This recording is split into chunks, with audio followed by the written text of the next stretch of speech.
tuliweza kukamata mitungi ya gesi ya kampuni ya Lake Oil, mitungi ya gesi 118. Mtakumbuka kati ya petrol stations zilizoharibiwa kwa kuchomwa moto ni petrol station ni kituo cha kuuzia mafuta cha Lake Oil kiliathirika kwa ukubwa wake.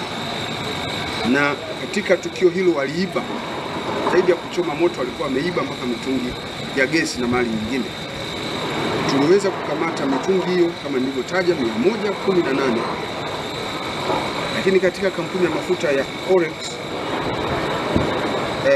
na Mihan na penyewe tulikamata mitungi ya gesi. Lakini pia tuliweza kukamata magodoro 40 aina ya Super Banco na Tanform